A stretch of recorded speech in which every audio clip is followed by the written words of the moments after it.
फुल घेऊन त्यांना स्वागत करण्यासाठी थांबलो होतो तिथे, पण त्या भेटल्या नाहीत आम्हाला. सगळ्यांनी फुलं आणली होती आम्ही. अच्छा, म्हणजे सत्कार करण्यासाठी आपण आलो. हा, सत्कार करण्यासाठी आलो होतो आम्ही. विधानसभेच्या निवडणुकीमध्ये ते एक बोलक्या बाहुलीसारख्या बोलल्या. आता नगरपंचायती निवडणूक आल्या की तेवढ्याच बोलल्या. आता पुढची निवडणूक आली की त्यांचं तेवढंच बाहेर काढणार ते, त्यांना बोलायला लावणार ते. त्यांच्या थ्रू केले त्यांनी. आता उमेश पाटील म्हणा, अजितदादा, त्यांनीच हे राजकारण चालू केले. आमची लोकशाही आता त्यापैकी नगरसेवक पद जर त्या स्वीकारणार असतील तर तसंही बिनविरोध त्यांना केलं जाईल. आणि विरोध बी नाही त्यांना. तेच 5 वर्ष जर गाव सोडून गेलेले, त्यांचं खाजगी काय असेल पण नाही.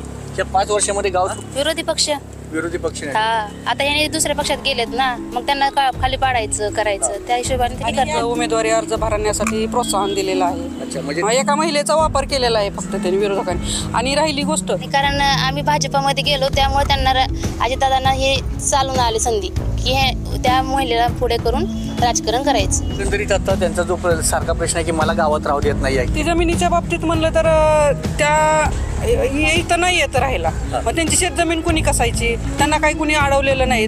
संपूर्ण सोलापूर जिल्ह्यासह मोहोळ तालुक्याचं लक्ष लागून असलेल्या अनगर नगर परिषदेकडे लक्ष लागून आहेत.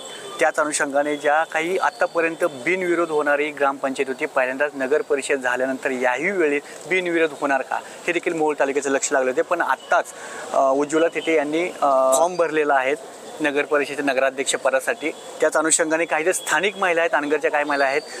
आपण नगरसेवक का सगळेजण? काय वाटतं एकंदरीत आता यांनी फॉर्म भरून गेलेला आहे, एकंदरीत काय वाटतं आपल्याला? आता नाही, आपलं नाव सांगा आधी.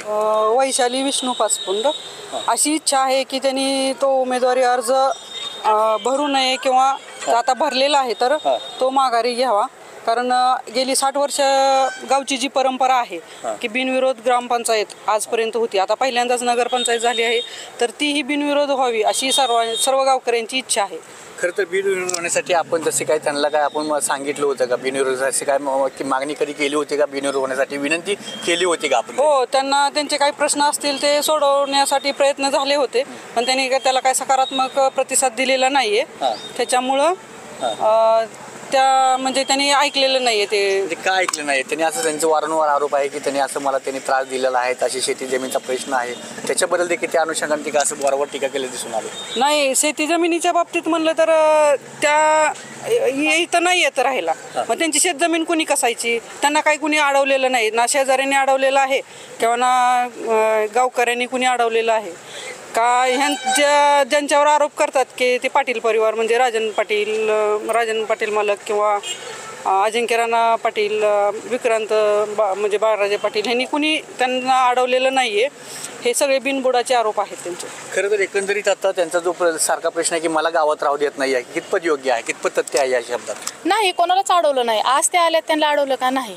त्याच गाव सोडून गेलेले आहेत, त्यामुळं काय अडचण नाही. त्यांना राहून देण्याचा याचा प्रश्नच नाही, कारण की आजपर्यंत ते कळलं बी असतं ना, त्यांना अडवलंच नाही कोणी. काल त्यांनी येतो ते त्यांनी सांगितलं, त्यांनी व्हायरल केले होते, त्याच्यामध्ये पुस्तकं अडवल्या वगैरे असं त्यांचं म्हणणं आहे. त्यांनी आरोप केलेला आहे मी याच्या वेळेस सगळं रस्ते सगळे बंद केलेले आहेत. नाही, मग आम्हाला का ना विरोध नाही, अडवलं नाही आणि विरोध बी नाही त्यांना.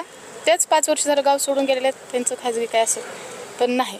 या 5 वर्षामध्ये गाव सोडून गेल्यानंतर किती वेळा त्यांनी आलेले या गावामध्ये माहितीच नाही. आताच पहिल्यांदा आल्यासारखं आम्हाला तर जाणवते. आता आम्ही सगळे गावकरी गावातलेच आहेत सगळे. हा, त्यांनी आताच पहिल्यांदा आलेत गावात 5 वर्ष. काय वाटतं एकंदरीत आता त्यांनी जर समजा माघारी आता सुद्धा वेळ आहे त्यांना माघारी फॉर्म घेण्यासाठी, काय विनंती वगैरे करणार आहात आपण? हो, विनंती आहे, करू नक्कीच. आणि राहिलं तर ज्यांची इच्छा असेल आमच्यापैकी नगरसेवक पद जर त्या स्वीकारणार असतील तर तसंही बिनविरोध त्यांना केलं जाईल. आणि आमच्यापैकी कुणी पद ते सोडण्यासाठी तयार होणं आहेत सगळे. त्यांना नगरसेवक पदाची संधी द्यायला हो, आहे, संधी आहे नक्की. कुठेतरी काय वाटतं एकंदरीत हे राजकारण जे केलं जाते, कोणीतरी महिलेच्या आडून राजकारण केलं जाते असं वाटतं आपल्याला? हो. कोण केलं जाते असं वाटतं आपल्याला? विरोधी पक्ष नाही. हा, आता याने दुसऱ्या पक्षात गेलेत ना, मग त्यांना खाली पाडायचं करायचं, त्या हिशोबाने ते करतात. आमच्या गावची जी परंपरा आहे ती खंडित करण्याचा विरोधकांचा प्रयत्न आहे. त्याच्यासाठी त्यांनी हे केलेलं सगळं प्रयत्न आहेत. म्हणजे त्यांना उमेदवारी अर्ज भरण्यासाठी प्रोत्साहन दिलेलं आहे. अच्छा, म्हणजे एका महिलेचा वापर केलेला आहे फक्त त्यांनी विरोधकांनी. आणि राहिली गोष्ट, पुढे जाऊन झालं विधानसभेच्या निवडणुकीमध्ये त्या एक बोलक्या बाहुलीसारख्या बोलल्या. आता नगरपंचायती निवडणूक आल्या की तेवढ्याच बोलल्या. आता पुढची निवडणूक आली की ती त्यांचं तेवढाच बाहेर काढणार ते त्यांना बोलायला लावणार ते. ह्याच्या पलीकडे दुसरं आजपर्यंत तर काही त्यांचं दिसलं नाही. गावासाठी त्यांनी काही विकास कामं केलेली नाही आहेत आणि कुणीही गावामध्ये त्यांना त्रास वगैरे काही हे सगळं चुकीची माहिती सांगितलेली असेल तर त्याच्या संदर्भात आम्ही बोलू शकत नाही. तुम्ही आता नगरसेवक कोण माघारी घेण्यास तयार आहे ना कोण माघारी घेतलं आमच्या सगळ्याचीच तयारी आहे. कोण सांगेल त्याची घेतो आम्ही. सगळी माघारी घेण्यासाठी तयारी आहे. अच्छा विनंती केली तुम्ही आता काय बोलणं झालं उज्ज्वला तिथे यांच्याशी नाही बोलणं झालं. त्या भेटल्याच नाहीत ना मला. आम्ही फुल घेऊन त्यांना स्वागत करण्यासाठी थांबलो होतो तिथे पण त्या भेटल्या नाहीत आम्हाला. सगळ्यांनी फुलं आणली होती आम्ही.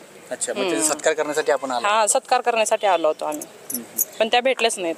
नाही स्वीकारले नाहीत का तुम्ही गेले नाहीत नाही त्या आल्याच नाहीत ना. स्वीकारलेच नाहीत. त्या आल्या तिथं स्वीकारलंच नाही त्यांनी. खरं तर आता त्यांनी अजित पवार यांच्या गटाच्या माध्यमातून त्यांनी फॉर्म भरलेला मग कुठेतरी जिल्हाध्यक्ष उमेश पाटील वगैरे कुठेतरी यायला हवं करू पण ते मात्र कुठे दिसून आलं नाही. काय वाटतं नाही आले त्यांनी त्यांच्या थ्रूच हे केलंय ना. त्यांनाच पाठवून त्यांच्या थ्रू केलंय. त्यांनी आता उमेश पाटील म्हणा अजितदादा त्यांनीच हे राजकारण चालू केले. आमची लोकशाही आता बिनविरोधच होते 60 वर्ष झाले आणि आता पण आम्हाला तीच बिनविरोधच करायचे कारण आमच्या गावात तंटामुक्त गाव आहे. आम्हाला तर वादविवाद नको आहे त्यामुळे तर आम्ही बिनविरोधचं मागणी आमची जास्त आहे. एवढा अट्टहास कशासाठी हा सरकार ते आता त्यांनाच माहिती. त्यांचे अट्टहास कशासाठी करतात आहे ते आम्ही नाही सांगू शकत ना. आणि त्यांचे जे सगळे आरोप आहेत ते सगळे चुकीचे आहेत. सगळे खोटे आहेत. एकही त्यातला आरोपाला जर तुम्ही समजा त्यांना पुरावा मागा म्हणजे आता कालचा पुरावा म्हणतील की तुम्ही रस्त्यात उभा राहिल्यानंतर मग लोक तुमच्या अंगावर गाडी घालणार होणारच आहे. ते त्यांनी चुकीचं स्टंटबाजी केलेली आहे. एवढंच आम्हाला सांगायचं आहे. हे सर्व त्यांचा वापर करून घेतलेला आहे. त्यांच्या आडून सर्व विरोधक हे फक्त अनगरकरांना बदनाम करण्यासाठी हे आरोप केले जात आहेत फक्त. आणि अनगरकरांच्या वतीने जर समजा एक ही सगळे जर एक असते की एक महिला जर नसती फुटली तर ही विरोधकांची ही डाळ तिथं शिजलीच नसते अनगरमध्ये. आजपर्यंत 60 वर्ष कुणीही हस्तक्षेप न करता म्हणजे सगळ्यांच्या सर्वानुमते सगळं झालेलं आहे आजपर्यंतच्या ग्रामपंचायतीचं इलेक्शन वगैरे सगळं. ह्या निवडणुकीचा त्यांना जो अर्ज भरण्यासाठी प्रोत्साहन केलं आहे उमेश पाटील यांनी हे सर्व त्यांचं षडयंत्र आहे की अनगरची बिनविरोधाची परंपरा आहे ग्रामपंचायतीची ती पूर्णपणे मोडीत काढायची त्यात खंड पाडायचा आणि यापुढे इथं निवडणूक लावण्याचा हा उमेश पाटील यांचा. खरं तर आता राजन पाटील यांनी भाजपमध्ये प्रवेश केला आहे. त्या प्रवेशाच्या अनुषंगाने कुठेतरी अजित पवार देखील ह्याच्यामध्ये त्यांनी पाठिंबा दिला असं देखील असं वाटतं आपल्या जिल्हाध्यक्षांना. असू शकते तसं. त्यांचा पाठिंबा असल्याशिवाय असं एवढं राजकारण होणारच नाही ना. त्यांनी आता बिनविरोध ती करल्याच नसतं ना. त्यांनी आम्ही बिनविरोधसाठी तर मागणी केली जास्त करून आणि कारण आम्ही भाजपामध्ये गेलो त्यामुळे त्यांना अजितदादांना हे चालून आले संधी की हे त्या महिलेला पुढे करून राजकारण करायचं. उमेश पाटील म्हणा दादा म्हणा त्यांचा देखील असा आरोप आहे की अनगरमध्ये अत्याचार केले जाते असे काय नेमकं तथ्य काय नंतर चिठे पाटील वारंवार सातत्याने त्यांनी म्हणतात तसं पण कुणावर केलंच नाही ना. मग एवढं आम्ही 10 जणी महिला झालोच नसतो ना नगरसेवकला आलेच नसतो. कुठल्याही महिलेची तुम्ही आज मुलाखत घेतली जर समजा विचारलं की तुमच्यावर अनगरमध्ये काय काय अत्याचार होतात कुठलेही जावा तुम्ही कुठल्याही घरामधल्या महिलेला जाऊन विचारू शकता किंवा पुरुषांनाही विचारू शकता तुम्ही की तुमच्यावर काय अत्याचार अनगरमध्ये केले जातात. आम्हाला सगळ्या सोयी सुविधा सगळं जिथले तिथं पुरवलं जातं. त्याच्याबद्दल आम्हाला काही आमचा प्रश्न जे असतील समजा जर काय कोणाच्या अडचणी असतील त्यांनी मांडल्या तर त्याही सोडवल्या जातात.